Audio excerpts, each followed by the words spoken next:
అక్క నేను ఒక ట్రేడింగ్ కంపెనీ స్టార్ట్ చేద్దాం అనుకుంటున్నా. దానికి సంబంధించిన షట్టర్ కూడా తీసుకున్నాను. కానీ దానికి ఏమేం లైసెన్స్ తీసుకోవాలో కొంచెం చెప్తావా?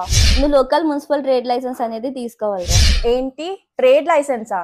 ఓకే, బట్ ఇది ఎలా తీసుకోవాలి? సరే, నాకు డీటెయిల్స్ అయితే పంపించు, నేను ట్రేడ్ లైసెన్స్ చేసి పంపిస్తాను.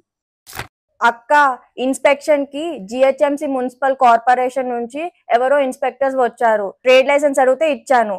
షాప్ స్క్వేర్ ఫీట్ మరియు నేచర్ ఆఫ్ బిజినెస్ తప్పుగా పెట్టారంటున్నారు. గవర్నమెంట్ చలానా ఎంత వస్తుందో దానికి 100% గా ఫైన్ వేసి నోటీస్ ఇస్తారంట. పే చేయకపోతే నా షాప్ ని సీజ్ చేస్తారంట. ఇప్పుడు ఏం చేద్దాము? మీరు కూడా ఇలాగే ట్రేడ్ లైసెన్స్ లో రాంగ్ గా స్క్వేర్ ఫీట్ పెట్టుకొని, రాంగ్ గా నేచర్ ఆఫ్ బిజినెస్ పెట్టుకొని ట్రేడ్ లైసెన్స్ చేసుకుంటున్నారా? ఇలా చేస్తే మీరు తొందరలోనే ఇబ్బందులను ఎదుర్కొంటారు. మేము all over Telangana trade licence అనేది చేస్తాము. మీకేమైనా రిక్వైర్మెంట్ ఉంటే కింద ఇచ్చిన నెంబర్ కి కాల్ చేయండి. పూర్తి వివరాలు తెలుసుకోండి.